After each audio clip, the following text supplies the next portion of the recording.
Today I want to introduce you to some of the tools used in prescribed fire and how they are utilized in an actual burn. However, watching this video alone will not qualify you to be on a burn crew, nor without further training give you the credentials to write a burn plan or lead a burn crew.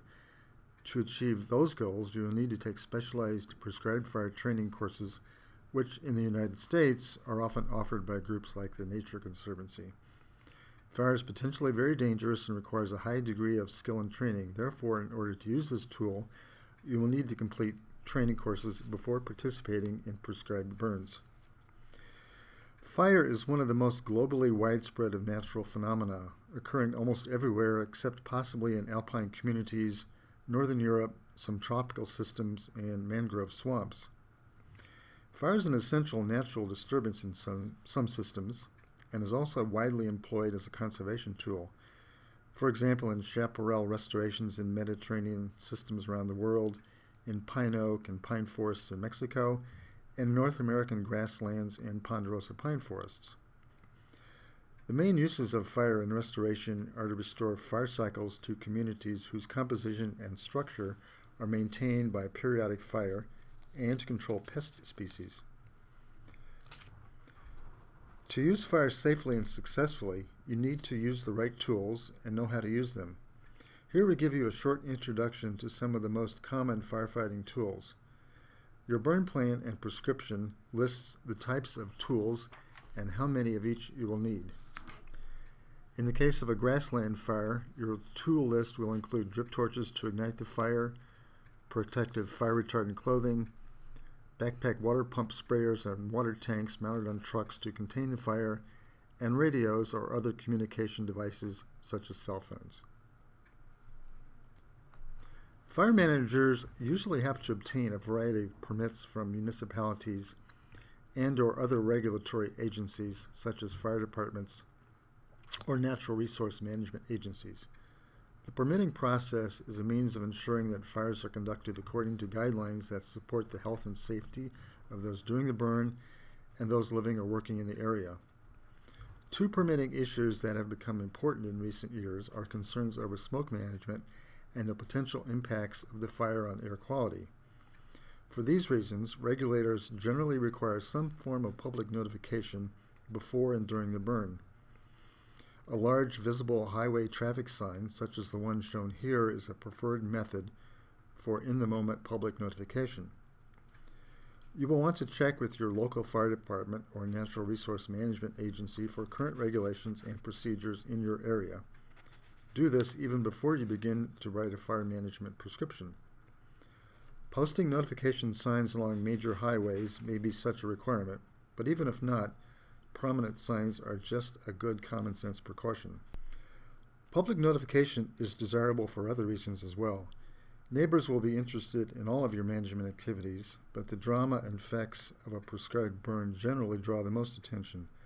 Some people will become involved out of curiosity and a desire to learn more. Others will be concerned about safety issues and possible property damage. As always, it is best to deal with potential problems early on and in a straightforward manner. Therefore, letting the neighbors and passers-by know what you're doing goes a long way toward preventing potential concerns and conflicts. Members of the fire crew and anyone else, including photographers and news media on the burn site, will be dressed in fire-retardant clothes, known as personal protective equipment, or PPE, from head to foot. This can be either a shirt and pants or one-piece coverall. The firefighter's PPE uniform includes a helmet with a clear face shield and a shroud to protect the head and face from falling objects, heat, and embers. Personal protective equipment includes leather gloves and sturdy boots.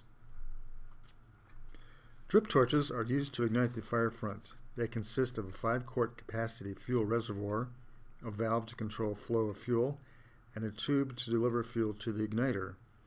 The igniter, which is a wick, serves as a continuous flame to ignite drops of fuel which fall to the herbaceous vegetation as the drip torch is tilted towards the ground.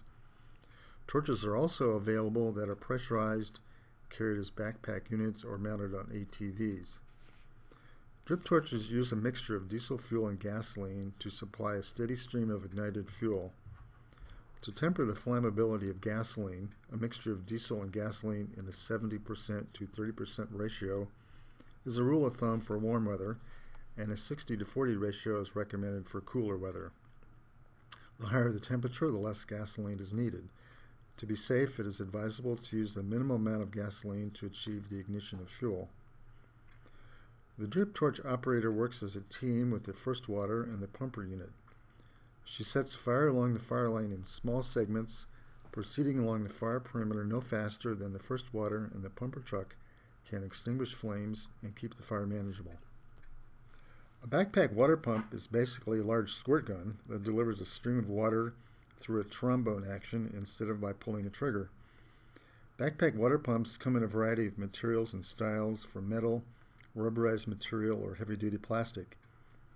The backpack water pump is used to damp down or extinguish flames at the edge of the fire line, to put out small escaped spot fires, or to extinguish smoldering embers during mop-up. The crew member operating the backpack pump, called either the first, second, or third water, depending on how many members are on the line, works under direction of the squad or line boss and in close coordination and pacing with the drip torch person and the water pumper to ensure that flames are extinguished along the fire line before moving on. Firefighting pumper trucks or engine units are often necessary for the safe conduct of large prescribed fires. The appropriate size and number of units depends on the size, shape, and general complexity of the burn unit. Pumper units consist of a water tank with a high-pressure or low-volume pump with a gasoline or diesel engine and a retractable hose of 50 to 100 feet or more in length. The capacity of a water tank may vary from 100 to 300 gallons or more. Trucks used in this way should be a four-wheel drive to negotiate all kinds of terrain. Smaller, easily handled slip-on units are available for 3/4 ton trucks or ATV units. Trucks should also have racks for drip torches, fuel cans, hand tools, and radio and cell phone communication. Teamwork, or crew cohesion in burn lingo, is a tool in itself and an essential component of a safe and successful prescribed burn. Crew cohesion is built through training, clear communication, and supervision. With crew cohesion, with everyone performing their own assigned task and working together as a team, the burn can be safely conducted. Without such crew cohesion, unpredictable and undesirable outcomes are more likely to happen. All the planning, preparation, and training is paid off with the safe completion of a prescribed burn that achieved the desired outcome.